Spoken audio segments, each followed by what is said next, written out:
Se acaba de dar a conocer que ya está listo el recorte, alrededor de 30,000 millones de pesos menos que impactarán al Poder Judicial, sí, a la Suprema Corte de Justicia de la Nación, también impactarán en el presupuesto que presentó el INE, pero que estos recursos que salen también de los organismos autónomos que ya no existen y que obviamente tienen una reducción considerable, van a tener una repercusión favorable en cultura, en educación y en apoyo al campo, entre otras acciones. Esta misma semana deberá quedar concluido el presupuesto de egresos 2025, que ha generado una serie de expectativas desde una propuesta del mismo Partido de Acción Nacional presentando un presupuesto alterno que no pueden hacer porque eso no les corresponde a ellos, no tienen la mayoría, no tienen ni siquiera un tercio de diputados donde se analiza todo esto. La morenista Marilyn Gómez Pozos, a quien ve usted ahí en pantalla, señaló en su momento que no es factible aprobar un presupuesto tan amplio ni al Consejo de la Judicatura Federal, a la Suprema Corte de Justicia de la Nación y al Instituto Nacional Electoral, que amagaron, si no hay ese dinero no vamos a poder trabajar, pues van a tener que hacerlo. De cómo lo irán a hacer, bueno, ese ya es un asunto que tendrán que definir ellos mismos. El presupuesto guadalupano, según medios de comunicación convencionales, se dice que en San Lázaro se hará todo lo posible por sacar el presupuesto de 2025 antes del 15 de diciembre, es decir, en esta semana. La Comisión de Presupuesto y Cuenta Pública que preside la morenista Marilyn Gómez está apurando a los grupos de trabajo encargados del articulado y los anexos para tener listo el documento lo antes posible, mientras el equipo de la Subsecretaría de Egresos de Hacienda, liderado por Berta Gómez, junto con la Procuraduría Fiscal de la Federación de Griselda Galeano, le talachearon todo el fin de semana sin descanso para poder cuadrar el proyecto con ajustes por 20,000 millones de pesos vía los recortes que harán Morena y aliados al gasto de los órganos autónomos, principalmente para reasignar recursos a tareas prioritarias sin ninguna bronca legal ni política. En tanto, la oposición espera un milagro guadalupano como último intento para ser tomada en cuenta. Recordemos que en ese contexto se han reunido el propio INE en voz de esta consejera, estuvo Rita Bell y también estuvo Norma Irene de la Cruz. Habían dicho que era muy difícil trabajar bajo esas condiciones porque son muchas casillas las que hay que instalar, porque es mucho lo que se necesita para poder funcionar. Pues van a tener que hacerlo y tienen los recursos, hombre, ellos lo saben. Estamos hablando de 6 elecciones, entonces tenemos que pensar que cada casilla electoral, si seguimos en este modelo de elección que conocemos, quiere decir que cada elección tendrá su propia urna. Esto nos habla, el INE tiene una capacidad para instalar casillas y poner 3 urnas por casillas y 2 canceles. Si aumentamos el número de elecciones, vamos a necesitar más urnas, más canceles. Esto tiene un impacto no solo presupuestal, operativo, porque, señoras, señores, nuestras bodegas electorales están diseñadas para un paquete de cierto tamaño. Si tenemos 6 elecciones, son el doble de boletas. Entonces, consideren que tenemos que imprimir no 300 millones de boletas, sino poco más de 600 millones de boletas. Ya sabemos que nos dicen que si la participación en el Instituto Nacional Electoral, tenemos la obligación de organizar procesos para el 100% de la lista nominal. Entonces, parte de estos gastos, lo que más asusta de este proceso, los gastos del proceso judicial electoral extraordinario, que sí, es inédito, no ha pasado en otro lugar en el mundo. En estos lugares, en estos pocos países donde se eligen jueces, no han tenido procesos que abarque todo el poder. Entonces, no hay experiencias comparables ni en Bolivia, ni en Suiza, ni en Japón, ni en Estados Unidos, que es donde se eligen jueces.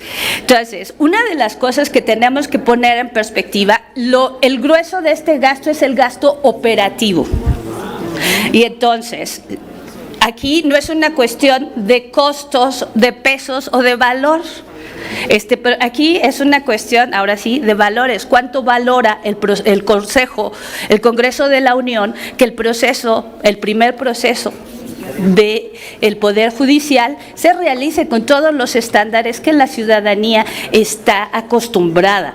Entonces, necesitamos, sí, apelamos a su sensibilidad porque ya tenemos tiempos muy reducidos. Cuando nosotros hicimos este presupuesto y le llamamos precautorios, como ustedes saben, tenemos todavía una suspensión, hay suspensiones. Bueno, ya es el asunto de los jueces, de todavía la gente de Norma Piña que está entrada a ver si les hacen caso. No, ya nada que hacer, nada que ver.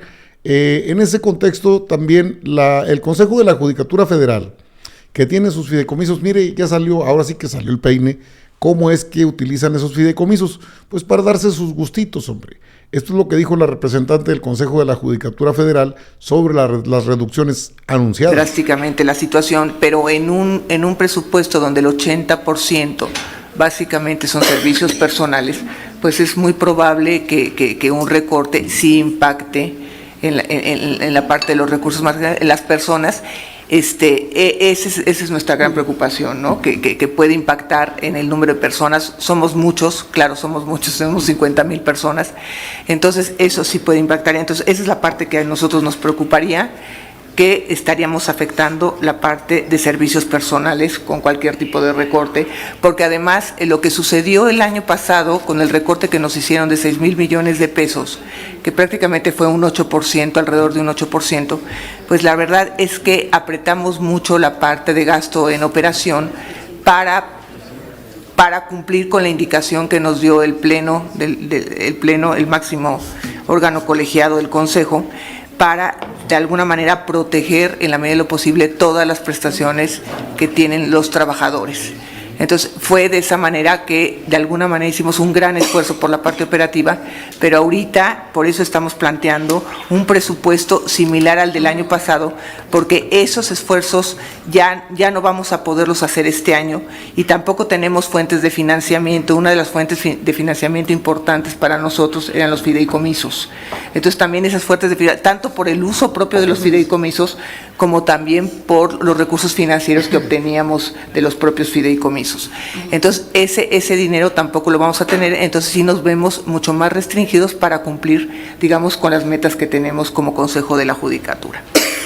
Ahora, en términos de la extinción de los fideicomisos, como bien dijo Gisela, estamos nosotros trabajando en tiempo y forma, en cumplir con los tiempos, de acuerdo a lo que marca la propia Constitución, y acabar en el 15. Ahora, una pregunta, ¿por qué nosotros no nos bajamos el sueldo y mantuvimos los mismos sueldos del 2024? En la exposición de motivos se explica muy claramente esta situación, que es que tenemos nosotros suspensiones derivadas de amparos que han manejado los magistrados, tanto particulares como generales, donde tenemos que acatarlo como parte del Consejo de la Judicatura. Entonces, eso nos ha impedido. La verdad es que teníamos toda la intención de cumplir con ese mandato constitucional, porque es nuestro, pues, cumplir la ley es nuestra razón de ser, pero ahí tenemos un problema que nos imposibilita prácticamente a poderlo hacer, y por eso es que lo estamos manejando a niveles del 2024. Bueno, pues es que no pueden bajarse el sueldo en el Consejo de la Judicatura Federal porque, bueno, hay una disposición de los magistrados y jueces y ministros, amparos que van y vienen con la finalidad de que no se puede bajar el sueldo.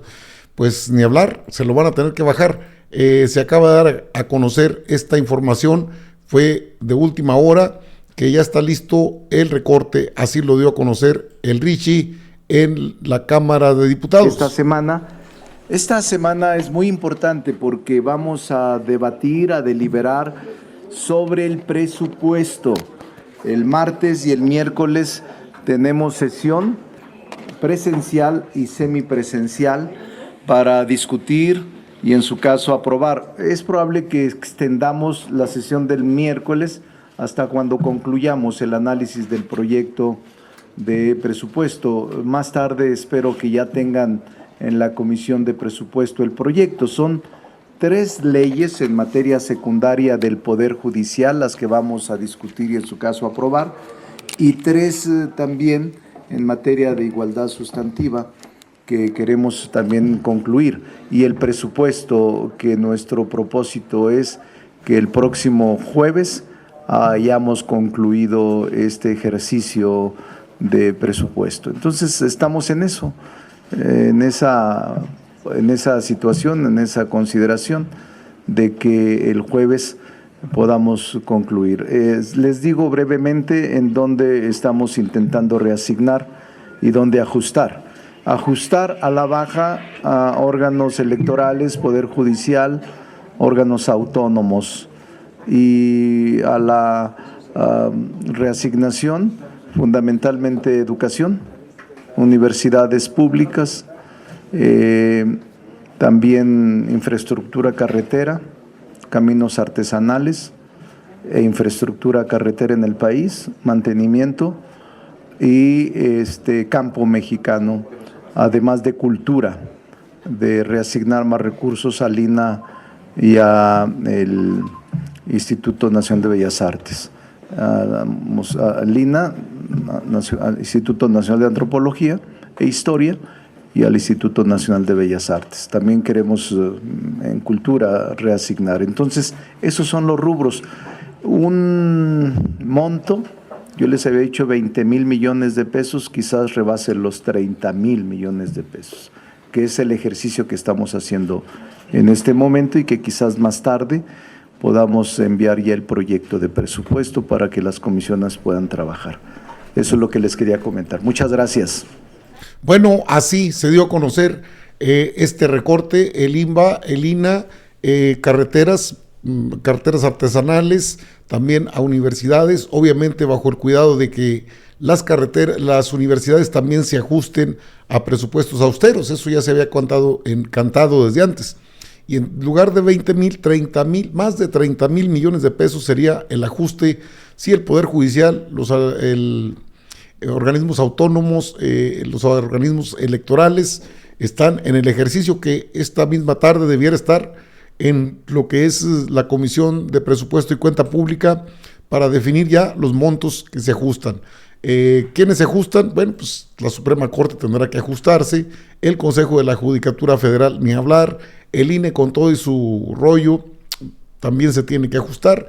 Tendrán que conocerse pues a lo mejor hoy mismo, van a trabajar mañana martes, el miércoles y el jueves estaría listo el presupuesto, bueno, desde hoy mismo, ya para el análisis en comisiones. Luego pasa al Pleno, todo lo que ya sabemos que va a pasar, que es una serie de oposición, la que siempre aparece, es que quítenle al Tren Maya, es que quítenle acá, es que quítenle allá.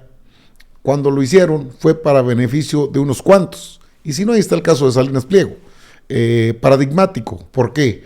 Bueno, porque de los afores se sacó millones a lo bruto.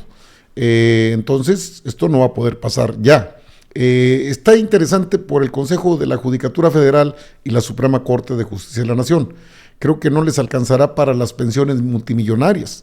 Y ahí sí estaremos muy atentos porque, de otra manera, pues los ministros se pueden ir con sus saberes multimillonarios y pues ¿de dónde va a salir el billete si no es de nuestros impuestos? Es de ahí sale el dinero. Entonces este anuncio que se acaba de dar a conocer hoy deja claro que la Corte, el INE, también el Consejo, bueno, todo el Consejo de la Judicatura Federal, el Tribunal Electoral, el INE, todos estos organismos autónomos, también los que desaparecen, todo ese recurso, más de 30,000 millones de pesos serán reasignados a labores de educación, de cultura, mantenimiento de carreteras, al campo mexicano, que son prioridades para el gobierno de la Cuarta Transformación, de la doctora Claudia Sheinbaum. Estaremos atentos a cualquier anuncio porque esto se acaba de dar a conocer y bueno, más allá de todos los rollos que aventaron y que pues son sus argumentos, pero son argumentos que ya conocemos. Es que nos quitaron los fideicomisos, es que no nos dejan los fideicomisos, ya no se puede ganar esos sueldos. Y es que no podemos ganar menos porque así lo establece la ley. Las leyes cambian y están cambiando para bien. Ya estuvo bueno de toda esa burocracia dorada. Burocracia, al fin y al cabo, que no hace más que lo mismo de siempre. Dicen que no pueden. Pues entonces creo que necesitamos nuevos consejeros que sí puedan y que sepan cómo realizar una elección. Es inédita. En este país vivimos tiempos estelares. Todo, prácticamente todo, es inédito.